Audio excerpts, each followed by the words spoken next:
due to unforeseen circumstances, I couldn't travel. Nevertheless, I wanted to make this presentation as I think the event that you're attending is quite important for the industry and the region. One of the things we pride ourselves at Atkins Architecture in the Middle East is our passion and our commitment to challenge the boundaries of conventional architecture. For this reason, currently working in the Middle East is a dream destination in a way. As you can see, I'm currently sitting in Riyadh, the capital of Saudi Arabia. Currently in KSA, and specifically in Riyadh, we're engaged in some of the most revolutionary projects in history, I would say. That makes us extremely happy. That also demands from us a huge amount of commitment and huge amount of skills in terms of finding answers to questions that have never been asked before. As you may know, for the last 3 years, after winning the international competition, we've been working on the new Murabba Master Plan and the MUCAB. That could be, from my side, one of the things that I put as a highlight of my tenure at Atkins Architecture. We're also working on projects within other giga endeavors like Qiddiya and Diriyah Gate. On Diriyah Gate, we work quite a bit on the master plan and some of the assets that have been developed now. On New Murabba and the MUCAB, since we won the competition, we've been taking care of the whole master plan, all the stages of the master plan, and currently the MUCAB, which would be one of the largest buildings ever designed in history once it's completed. But not only that, but it's a project that I believe revolutionizes architecture from the point of view that a new typology is being created, a building within a building, and a building that mixes truly entertainment, hospitality, and immersive holographic experiences. But today I want to talk to you about a project that is also very dear to us. It's a confidential project, but I think it's a good example of the processes and the way of thinking we have within the architecture studio at Atkins Realis. Again, the project is confidential, but in summary it was a commission to create an attractor and an activator for a new development in the Middle East. So without much further ado, let me take you through the project. So the project I'm going to be talking to you about today is codenamed Realis. From the beginning, when we were briefed by the client, we realized that the main challenge with the project was the fact that the brief wasn't fully defined, right? And as you know, when you don't have constraints, it's kind of difficult to focus into one idea and develop it.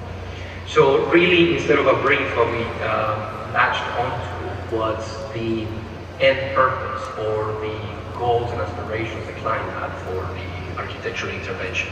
So in a way, what they had was a master plan that they needed to activate with an element of enough mass and gravitas that it would become an attractor and a catalyst to jumpstart the life in that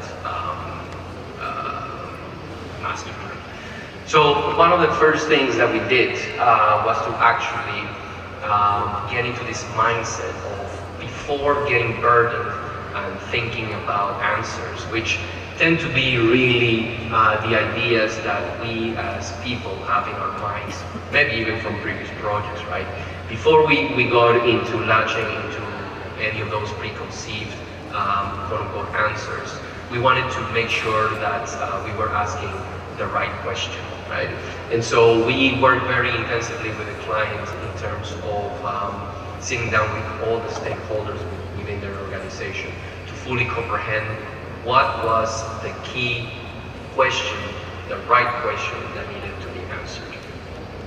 And with that in mind, what we deducted was that it wasn't so much about a program or a building that addressed and fulfilled a brief and again application of a program, but it was really the fact that we needed to create an intervention that actually defined and created a place in itself, an identity for the new development, and in a way gave soul, or imbued with soul, this new sort of community.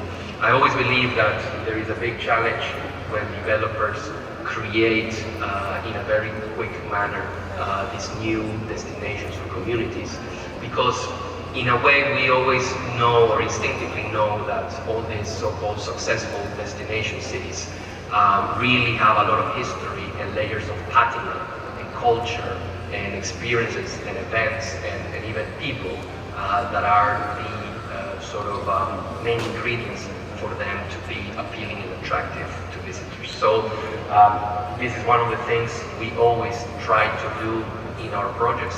We make sure that before we come up with answers, we fully understand what is at the core of the question being asked.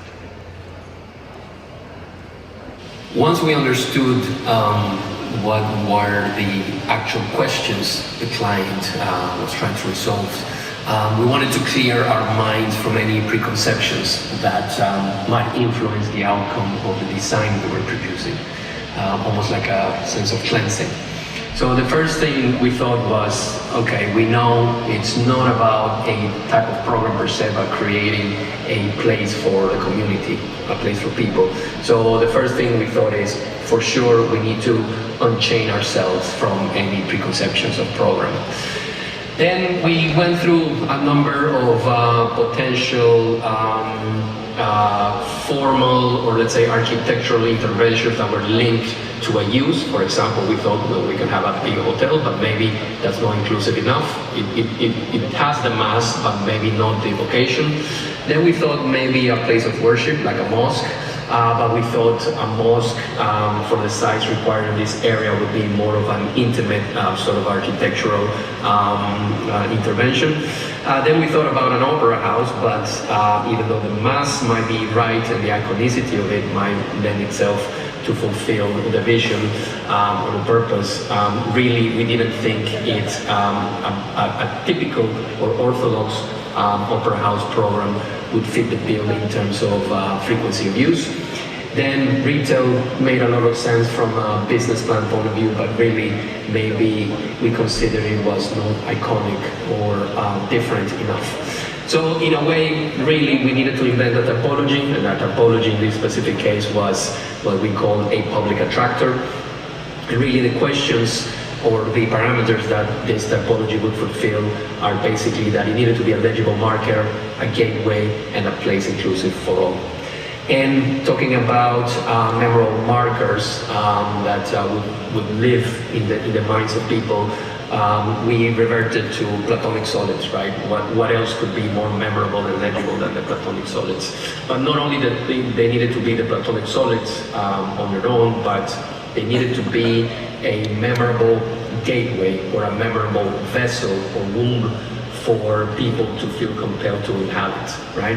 And so we focused on the sphere, and the sphere with a circular portal called cut through. So it's really a ring, a spherical ring in a way, which did work quite well as a terminus of our master plan and did influence the landscaping and master planning moves themselves that we enacted throughout the site. And really, it became that focal point that really anchored and gave identity to all the work that we were doing along this linear development. And we really liked what the outcome of it from a point of view of creating a house of culture for all. And after the big moves, the big sort of massing moves, we focused on the human scale detail, and we wanted to be very exuberant and related to local culture analysis that we carry through in terms of creating that secondary layer of articulation. And not only we wanted this vessel to be a household, we wanted it to interact dynamically with the people, the environment, and the master plan. So one of the features this scheme has is this moving sort of screens inside the spherical massing that actually interplay with the circular gateway that we cut through the sphere. And throughout the year, they direct the sun at different times of the year and different times of the day to cast controlled rays of light to different points in the master plan, creating this sort of gameability interplay between locations in the master plan, the people visiting and living in the master plan, and the icon itself. Also, the fact that these screens are dynamic allowed us to create a venue that actually can be a canvas projecting content to the outside. It could also be, very importantly, during different times of the year, a flexible venue. It could be a place where you can have fashion shows with a catwalk or an amphitheater configuration, or a more classical end stage concert venue configuration. Open it totally to the outside, or fully enclosed as a black box type of venue. And in the end, we had a lot of fun creating this scheme for clients in the Middle East.